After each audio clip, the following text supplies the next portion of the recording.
Oh, ayan. Nahihingal ako. Natapos din natin na tirik na rin natin yung ating natirik. na natanim na rin natin yung ating mga puno ng saging. Yan, dalawa. So, marami tayo na gawa. Sa kabila, makikita rin ninyo ito. Yan, 3, 4, 5. So, naka 5 puno tayo, 5. Hindi lang 5. So, mayroon pa tayo dito. Gamit natin yung bareta, saka pala. Para makagawa tayo ng trabaho ng pagtatanim ng saging sa bundok. Ayan. So, tingnan nyo nga kung maganda bang nagawa ko, kung tama po ba. Ayan. Ayan. Tanim natin. Ayon. Ayon. So, salamat sa inyo. Nakapagtanim na naman tayo ng saging at maani natin sa sunod na mga araw. Diba, sana subaybayan nyo yan para makita nyo pag kuha natin ng kanyang bunga. Pag nabunga yan, hindi basta, hindi lang tayo maunahan ng mga magagaling na may-ari. Kunyari nag-astang may-ari din na minsan, naunahan pa tayo. Tayo nagtanim, iba ang umaani. Bakit ganon mga kabayan?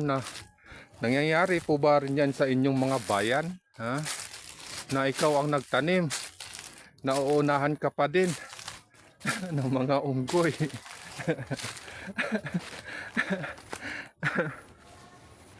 So ayan, ang ganda ng ang ganda ng panahon, medyo makulimlim.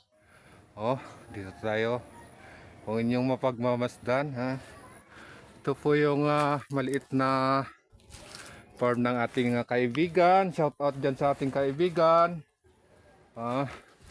Alam mong kung nasaan ka, nandito lang ako nagtatanim ng saging sa iyong loti, sa iyong asyenda.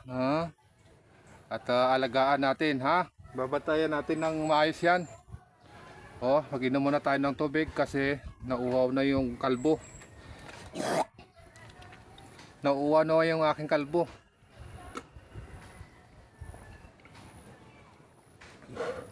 Yung ating tubig galing sa bukal, fresh from the farm din.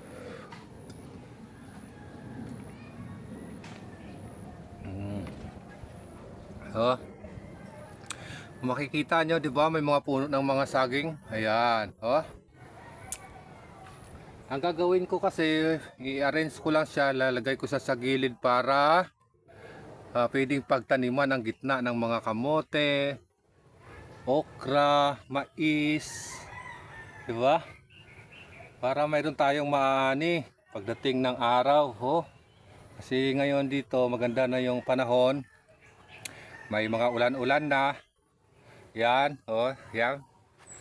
So, medyo basa-basa na yung mga lupain. Pasensyahan nyo na dahil pawis na pawis ang aking kalbo. Para i-update ko lang sa iyo ang aking mga gusto na pananim. Yan, magtanim-tanim. Dito pala tayo sa puno ng puno ng santol. Yeah, may santol po tayo dito. Kaya dito tayo nagsilong.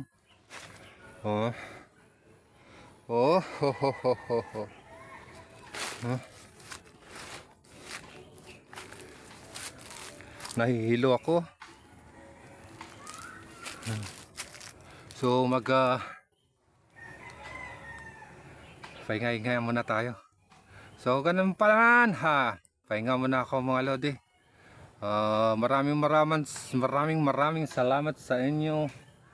Ay, kinakapos ako ng hininga.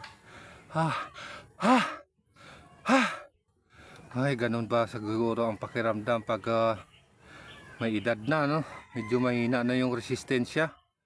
So, kung magpapaalam sa inyo, maraming salamat sa inyo at mabuhay kayo kahit saan man kayong sulok ng mundo. Mabuhay Pilipinas! Bye-bye!